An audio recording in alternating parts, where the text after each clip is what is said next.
Welcome back to today's Explain Everyone. We're jumping right in because today we are taking a magnifying glass to a very specific piece of media to figure out its underlying DNA.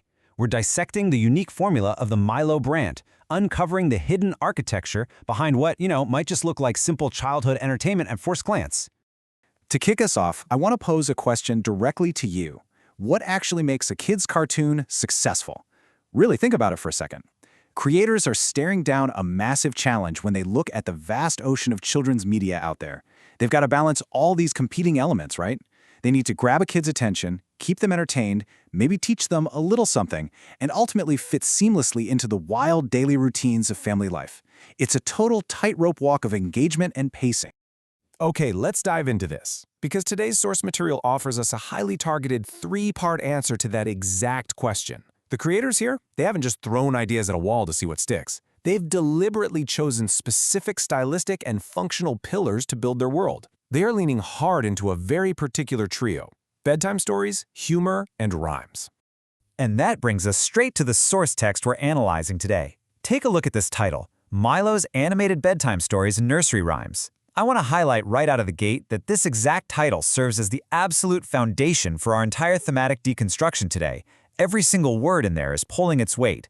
It's not just a cute title, it's literally a mission statement. It tells us exactly what the product is, how it's delivered, and exactly when it should be used. Section 1. Meet Milo's Animated World. Our source provides us with these specific tags, which effectively act as a visual recipe for the brand.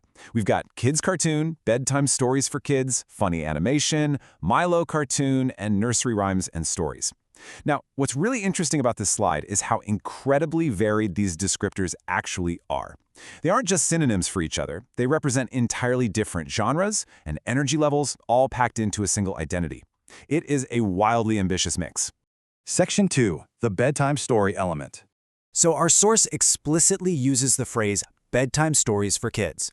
I really want to emphasize this direct quote because it establishes a very specific utility. I mean, when you hear bedtime stories, what do you immediately think of? You think of a goal, right? And that goal is calming down. It's unwinding after a long, chaotic day of play, and let's be real, giving exhausted parents a much-needed break. It actively guides a child toward rest, which requires a very specific, slow pacing and a super gentle tone. Section 3. The role of funny animation. Now, look at this. The text specifically highlights funny animation. Let's focus on that phrase for a second. Because unlike a gentle bedtime story, funny animation usually implies high energy. It's all about unexpected surprises, slapstick comedy, belly laughs, and a really high degree of mental and visual stimulation. It's literally designed to wake you up and keep your eyes glued to the screen. And this brilliantly illustrates the semantic contrast and the narrative tension right at the very heart of the Milo brand. On one hand, you're trying to be this calm, sleep-inducing bedtime story, but on the other hand, you're trying to be an energetic, highly stimulating, funny animation. Trying to do both simultaneously, it seems almost impossible. It's a total paradox baked right into the brand's DNA. Which naturally leads us to this massive rhetorical question. How does an animation remain funny while still serving as a bedtime story? Seriously, think about it. If it's too funny, the kid won't ever go to sleep. But if it's too sleepy, well, it's not exactly a funny animation anymore, is it? There has to be a specific mechanism, some sort of structural bridge, that the source text suggests Milo uses to close this giant gap. Section 4. Classic Nursery Rhymes. Let's define this strictly within the context of the Milo cartoon's tags. Nursery rhymes and stories aren't just dusty old poems, they are traditional, rhythmic tales. And the absolute genius here is how this rhythmic storytelling provides a totally predictable, repetitive structure. So the humor can exist within the rhymes, right? That keeps the child entertained, but the repetitive cadence and the familiar structure of a rhyme naturally soothe the brain, leading them toward eventual rest. It's the perfect middle ground.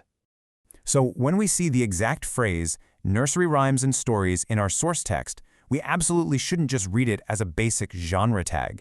We need to recognize it as the crucial binding agent of the Milo brand. It's the rhythmic glue that holds the energetic, funny animation and the calm bedtime story together without letting the whole shebang fall apart. Let's move to Section 5, the complete Milo formula, and see how this builds. So the crucial point is how beautifully these distinct core elements come together to define the complete multifaceted identity of the Milo cartoon. It all starts with a recognizable kids' cartoon framework, just to invite the viewer in. Then it utilizes the stimulating engagement of funny animation to really capture their attention. Next, it applies the comforting, predictable structure of nursery rhymes to start regulating that high energy. And finally, it delivers the calming resolution of bedtime stories. It is an incredibly strategic funnel of engagement. Which leaves us with this final thought to ponder. In a world full of kids' cartoons, is the perfect balance of funny animation and bedtime stories the ultimate nursery rhyme? It really makes you appreciate the careful engineering that goes into the media we consume every day. It proves that even the most seemingly opposite elements, energy and sleep, comedy and calm, can perfectly balance each other out when they're structured with intention. All right, thank you so much for joining me for this explainer today. I hope this deep dive has given you a whole new perspective on the mechanics of animated storytelling. Keep asking questions, keep analyzing, and I'll catch you next time.